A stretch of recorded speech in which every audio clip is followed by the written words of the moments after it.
गीता के घर का नजारा कुछ ऐसा था कि रोहन ऑफिस जाता था और शिविन स्कूल। जिनके घर से जाने के बाद गीता काम खत्म करके बाकी समय आराम करती थी। लेकिन लॉकडाउन के बाद ऑफिस और स्कूल घर में ही खुल गए और इससे गीता का हाल वो तो आपको देखने में ही मजा आएगा। शिविन, ओ शिविन, महाराज उठने के लिए क्या 21 तोपों की सलामी लेंगे? अरे बिस्तर से बाहर निकल, ऑनलाइन क्लास स्टार्ट होने वाली है। अरे तुम भी हद करती हो, स्पीकर की तरह चिल्लाने की क्या जरूरत है? दिख नहीं रहा मेरी कॉन्फ्रेंस चल रही है। अब कैमरा और स्पीकर ऑन कर रहा हूँ, मुझे कोई शोर नहीं चाहिए। इस पर जैसे ही रोहन लैपटॉप का कैमरा और स्पीकर ऑन करता है तभी कुकर की सीटी बजती है। करा लो अब इसे चुप। लॉकडाउन नहीं हुआ, मेरी मौत का फरमान जारी हो गया। दोनों बाप बेटे ने नाक में दम किया हुआ है। ऐसा बोलकर गीता वहां से शिविन के कमरे में पहुंच जाती है, जहां शिविन अभी भी सो रहा होता है।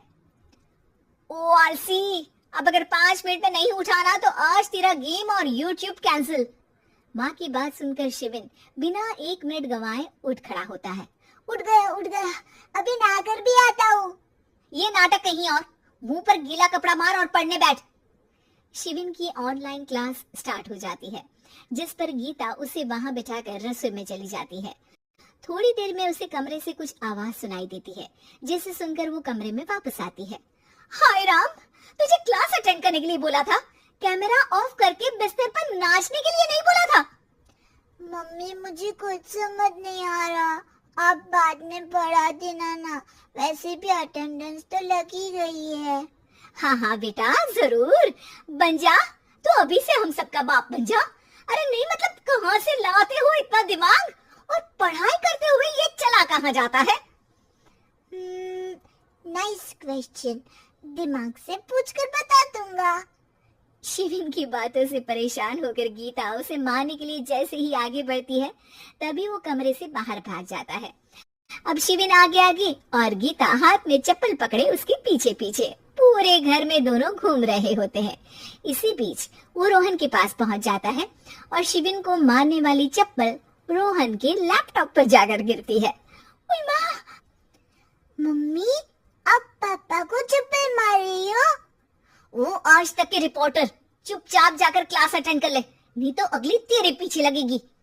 इस पर शिविन वहां से चला जाता है, जिसके बाद रोहन गीता से कहता है, इस सर्कस के लिए कुछ बोलना चाहोगी?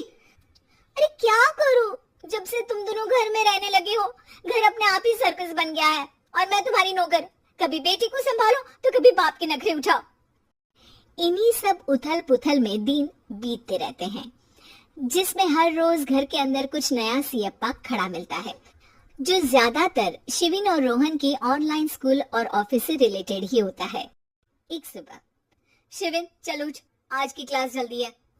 कैमरा ऑफ करके आप अटेंड कर लो। अरे ऐसे छित्तर पड़ेंगे, दादी नानी सब एक साथ याद आ जाएंगी। गीता की लाख मशक्कतों के बाद क्लास तो खत्म हो जाती है, लेकिन उसके बाद शिविन फोन इस्तेमाल करते हुए इंस्टाग्राम रील बनाने लगता है। रसोड़े में कौन था? तुम थी, मैं थी, कौन था? कौन था? हाँ, मैं गरीब हूँ। अरे ओ गरीब के बेटे, आजा, मैं बनाती हूँ तुझे गरीब। मैं बताती हूँ रसोड़े में कौन था। पढ़ाई करने बोलो तो इनकी माँ मर जाती है और ये पागलपंतियां जितनी मर्जी करा लो। गीता शिविन को डांट रही होती है, तभी रोहन बीच में बोल पड़ता है। अरे बच्चा ही तो है, इतना गुस्सा क्यों कर रही हो? बेटे का साथ देने की इसी एक कोशिश में अब शिविन के साथ साथ रोहन भी गीता के गुस्से की सूली पर चढ़ जाता है। अगर बेटे पर इतना ही प्यार आ रहा है तो इसे क्लास अटेंड क्यों नहीं कराते, इसका होमवर्क क्यों नहीं कराते? उस समय तो बहुत जल्दी मीटिंग आ जाती है, वो काम मैं करूं और यहाँ इस बेफिजूली की चीज में तरफदारी करके बन जाओ महान। हे भगवान, कोई तो इनके ऑफिस और स्कूल खुलवाओ, मैं इन्हें और घर में नहीं सह सकती। अरे कुछ और मांग लेती, क्योंकि तुम्हारी ये विश इस साल तो पूरी होने से रही, कोरोना। हाय नास पिटे ने जिंदगी ही बर्बाद कर दी। खाए कोई पचाए कोई, कल मुझे चुन चुन कर सबको मेरी बद्दुआ लगेगी। उन्होंने दुनिया का और इन बाप बेटे दोनों ने मेरा जीना मुश्किल कर दिया। गीता वहां से चली जाती है, जिसके बाद रोहन शिविन से कहता है, अरे तुम्हारी मम्मी इतनी भड़की हुई क्यों है? आपकी वजह से पूरा समय घर में रहते हो और उस पर कोई काम कराने की जगह बस ऑर्डर देते रहते हो। अच्छा बेटे, सारा इल्जाम मुझ पर, पूरा दिन तो वो तुम पर ही चिल्लाती है। हाँ, मतलब दोनों का 50-50 है, कुछ करना पड़ेगा। वो कहते ना, make the best out of worst. I have an idea. वैसे तुम्हारी माँ सही कहती है, बहुत जुबान चलाने लगे हो, कम बोला करो। अगली सुबह रोहन और शिविन अपनी गलती को सुधारने के लिए गीता के उठने से पहले घर का आधा काम खत्म कर देते हैं, जिसे देखकर गीता खुश हो जाती है और फिर बाकी बचा काम वो तीनों मिलकर पूरा कर लेते हैं। जिसके बाद अब वो सब मिल बांट कर हर काम में एक दूसरे की मदद करते हुए लॉकडाउन का मजा लेने लगते हैं।